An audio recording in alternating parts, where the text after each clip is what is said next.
Whoa! What's up? Welcome back to part 2 of being in Texas. As you can see from the title, part 2 of being in Texas. We are in Texas, part 2. And go check out last video. We are in Texas, part 1. It's crazy. I ate something pretty good last vlog, so stay till the end of the video from last vlog. Stay till the end of the video this vlog so you can see what we're doing. It's gonna be crazy. As you can see, we're in the car. The baby's crying. I'm sorry. Look at that. Look at that. Look at that. Look at that.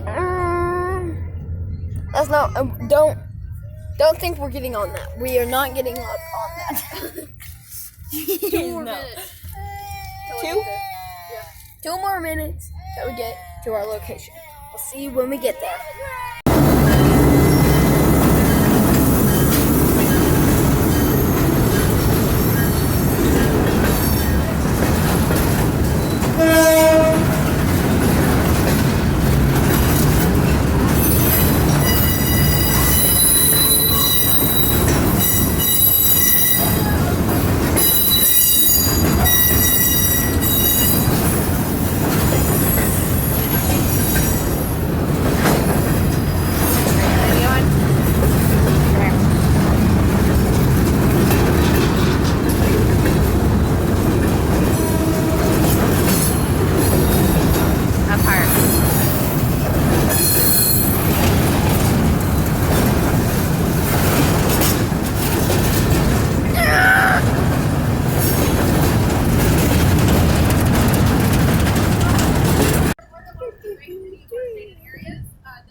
Look at that.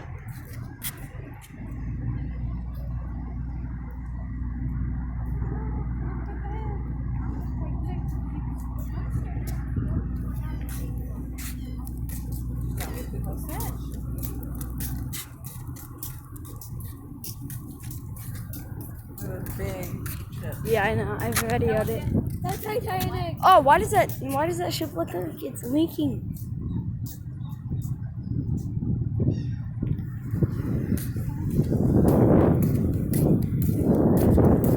It's cool, huh?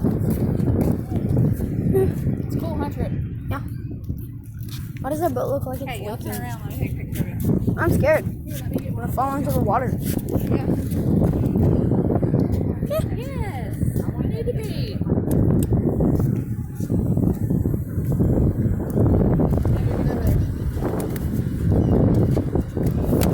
I'm like scared I'm gonna go back. Don't lean up against that. You'll fall over. Okay, say trip boat. Trip boat.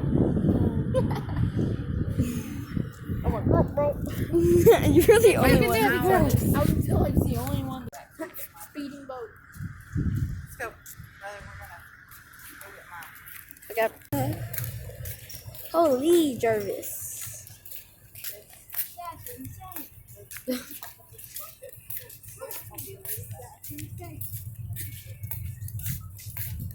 The freaking pirate ship.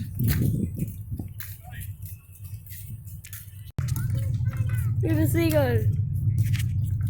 Look at the seagull.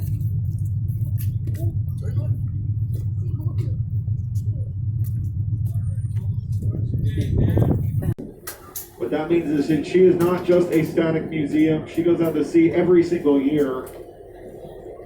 This year it's a little bit more complicated just with everything going on in the world, but hopefully they'll still get a chance to sail her in the fall. That's the goal right now. But yeah, everything on that boat is real working equipment, so all the rigging, all the spars, those are the wooden pieces. They had to take a lot of that stuff down, including the sails, because it is currently hurricane season. And this year looks like it might be a pretty busy hurricane season. We've already had 3 named storms, and the season just started on June 1st.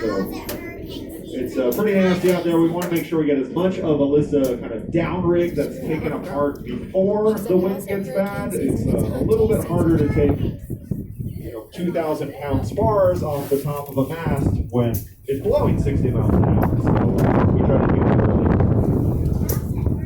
Now, off to the left, there's something kind of interesting going on. So this whole area is called Gulf Copper Shipyards. It's where they work on ships, like you might understand. Or they also store those big oil rigs there. Now, there's something, the big rusted U-shaped thing. That's what it would look like out of the water. But the way they get ships in and out of them is what's happening over here on the left. They flood them, they sink into the below the water line, and then they can drive things in and out of there. And the first time I've ever seen them actually take a boat out of the dry dock. So it's pretty cool. Something we see every day. The tugboat is the thing with the black hull that has a white and blue a little bit higher up. The thing pulling it up is white and kind of burnt, somewhere between burnt orange and faded red, maybe rust colored.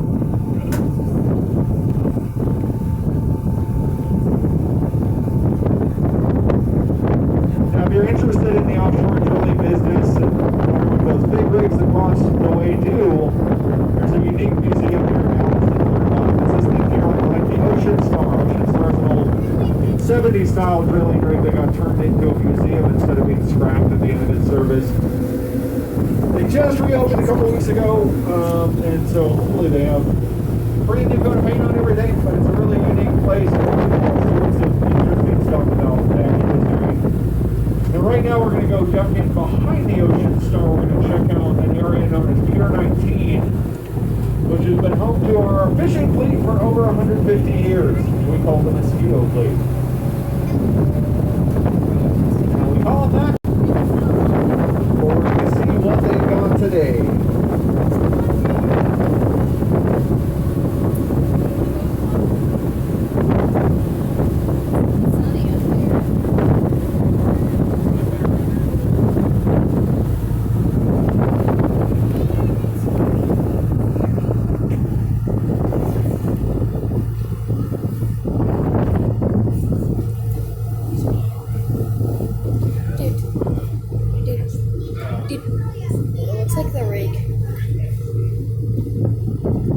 Yeah, so there's a number of different kinds of fishing boats in here today. The first group you're going to see, the Chelsea and the Blackjack 4, are called bandit boats. Bandit boats are commercial red snapper fishing boats. When they go out, they're looking to come back with about 20,000 pounds of red snapper after only about a weekend or so of fishing. So the reason they're called bandit boats is that they have to have a hydraulic reel system to haul in all that fish that quickly. There's a pulley like this along the sides. That's the bandit reel.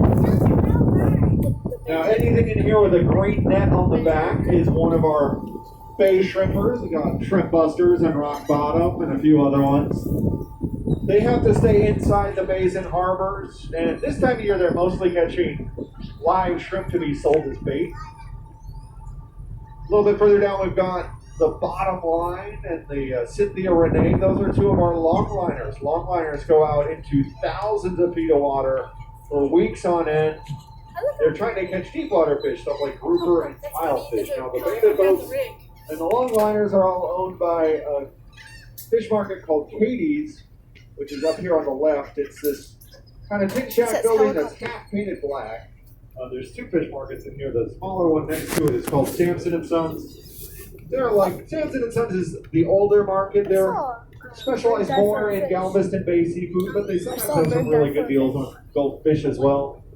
Katie's is one of the biggest wholesalers of Gulf seafood in the whole U.S. So they're selling to grocery stores, restaurants, all kinds of stuff. They're one of the bigger sources for red snapper and grouper in the entire country.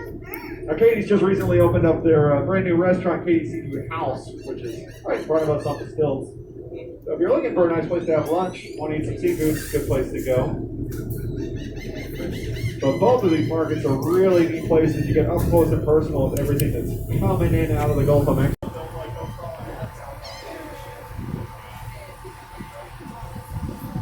All right, we're going to pick up the speed. Now with that, the wind is going to pick up as well. So make sure if you're wearing a hat that it is on nice and tight, because we don't want to get it blown off and lost to Davy Jones' locker.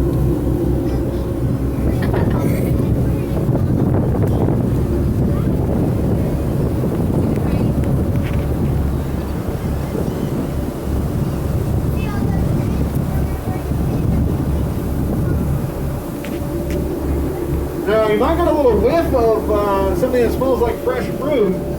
You might see a bunch of activity going on off to the right. This ship and the dock are both owned by Del Monte Produce, and this ship shows up every single Monday. Comes from Guatemala with close to 1,000 truckloads of fresh tropical fruit on board. We call this area our banana dock. It's been a banana dock for a really long time. Melissa came here in the 1800s.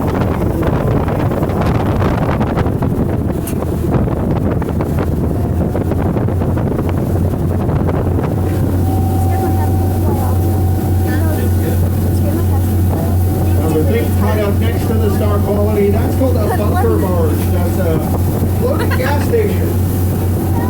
So these ships are too big to go to a gas station to get fuel, so the gas station comes to them. They'll be here for quite a while. Take hours and hours to fill up a ship like that. What's fighting for a minute? They got run out of town by a real country guy named Sean McKean. Came here from New Orleans, who in turn got run out of town by the U.S. Navy. So you're not going to find any pirate stuff in Galveston anymore. You won't find people ripping off ships. You might find some people ripping off tourists. Open when you're out and about. Now, I'm just I couldn't tell if those were dolphins or if those were shark fins. I'm going to slow down, see what comes back up. Now, I'll give you a hint. You have to look in the water to see them. That's the first hint. The second hint is that the way you tell the difference is you get real quiet and you listen. And you'll be able to tell if those are sharks or not. When you get close, you should start hearing theme music any second. They're off to the right. So there's this boat with a big crane on the back that says REM Salt Tire. That's where they are. And I can tell you these aren't sharks. Do you guys think we have sharks here in Galveston? Yeah, we do. We have a lot. We have like 27 species of them. They don't need to come to the surface very often, though. Dolphins, however, have to breathe. They're mammals just like we are. And they breathe through their nose into their lungs. So right there, where those two kind of, they almost look like clover leaf pattern things near the back of the REM Salt Tire.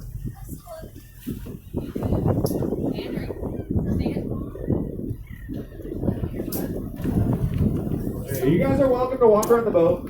They're just here on the right. Just do keep your hands out for the railing if you do. Oh, we got another couple just off to the left of the boat as well. So we're kind of surrounded by dolphins right now.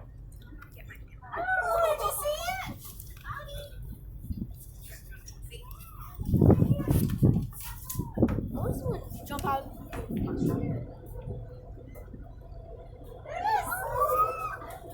Now these dolphins, they're Atlantic bottlenose dolphins. They live together in family groups called pods. There'll be up to 12 members in a pod of dolphins. They basically do everything together. They're very social, friendly creatures. And what they spend most of their time doing is looking for food. Dolphins are piscivores. That means they only eat fish. And fish can be pretty hard to catch. They're quick and they're slippery. So the dolphins will work together to help each other do that. Now part of the reason they're over here is to look for fish. So fish will hide around and underneath big ships like this.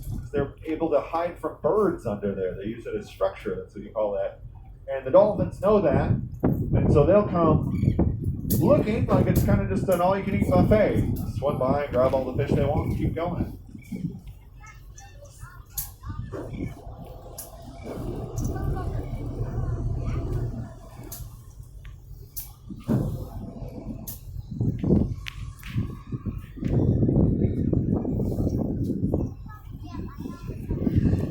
Now, do you guys think we ever need to worry about running over the dolphins on this boat?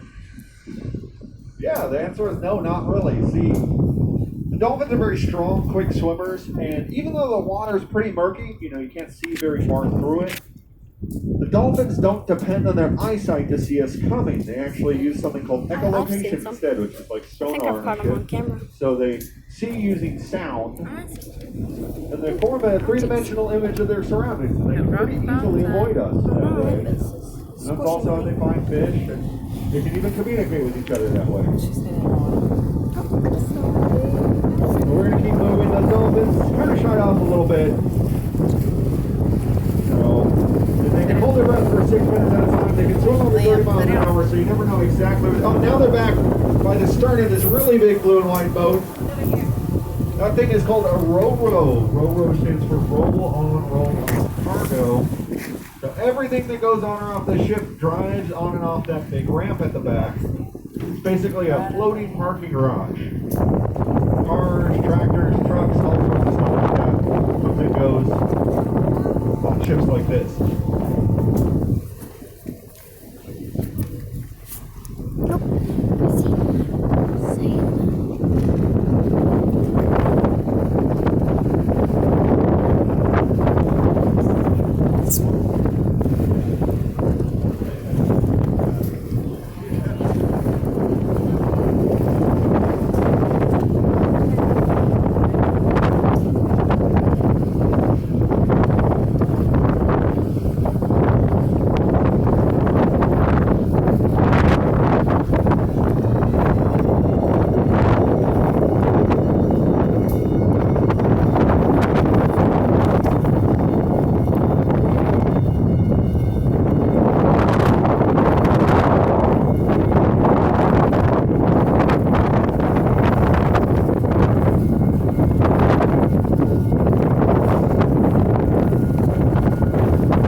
coast of Mexico, which put a big crack in the side of the hull. So for 2 years, they tried to fix it, and eventually they gave up trying to fix it, and they scuttled it here to act as a channel marker. Scuttling is when you sink something on purpose. Well, now that we're a little bit closer, you might be able to tell why they couldn't fix the Selma. And that's because it is made out of concrete, just like your sidewalk or your home's foundation. Now, you could make a boat out of concrete float just fine. It actually is easy to shape concrete. The problem with it is it's almost impossible to repair it through